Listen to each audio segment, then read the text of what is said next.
This is just a sample of the audiobook.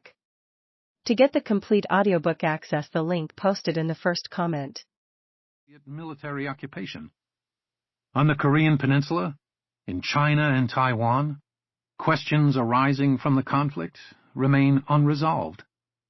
It has always been a stretch to lump together all the wars on the globe between the Japanese invasion of Manchuria in September 1931 and Japan's final capitulation in September 1945, as many historians are now conceding. Victor Davis Hanson's recent general history, The Second World Wars, illustrates the point, as does Anthony Beevor when he opens his own history, The Second World War, by conceding that it was an amalgamation of conflicts. It is even more of a stretch to blame them all on one man, a man who was not even in power in Germany when the Manchurian conflict erupted, and who had been dead for 4 months when Japan surrendered. Still, if we do wish to find a common thread linking the on and off global wars lasting from 1931 to 1945, it would make far more sense to choose someone who was alive and in power during the whole thing, whose armies fought in both Asia and Europe on a regular, if not uninterrupted basis, for the entire period, whose empire spanned the Eurasian continent that furnished the theater for most of the fighting and nearly all of the casualties, whose territory was coveted by the two main Axis aggressors, and who succeeded in defeating them both and massively enlarging his empire in the process, emerging, by any objective evaluation, as the victor inheriting the spoils of war, if at a price in Soviet lives, nearly 30 million, so high as to be unfathomable today. In all these ways, it was not Hitler's, but Stalin's war. If Stalin's imprint on this global conflict is most obvious in the broad lens, it is no less visible in narrow focus. The Japanese incursion into Manchuria in September 1931 was an escalation in a long-running struggle with Russia, first Tsarist, then Soviet, over control of Manchuria and its key ports and railways.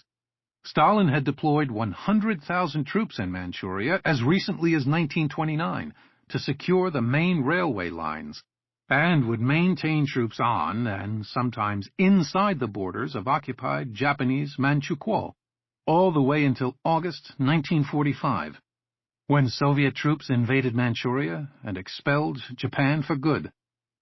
Even in the critical days of late August and early September 1939, Stalin was driving events. It is widely known that the Molotov-Ribbentrop Pact of August 23 gave Hitler a free hand to invade Poland without fear of hostile Soviet intervention.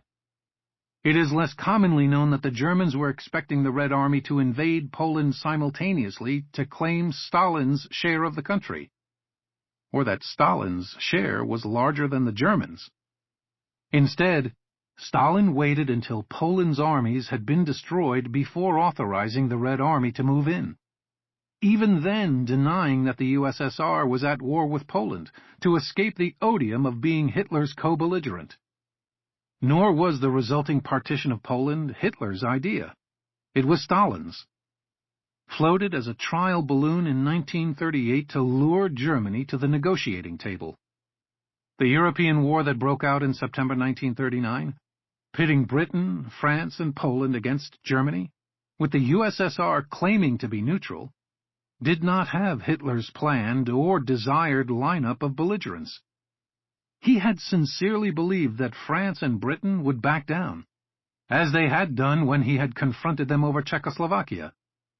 Nor did this war serve genuine French or British interests, as was made clear both in the dilatory approach to fighting it these powers took, which left Poland alone on the battlefield in 1939, and in the final reckoning 6 years later, which left the French and British empires in ruins, and Poland under Soviet domination.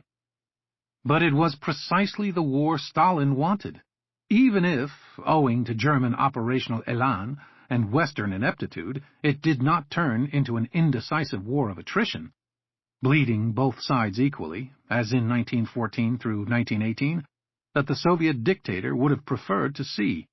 To argue this, as I do in the audiobook that follows, is not mere speculation. Stalin's dialectical view of Soviet foreign policy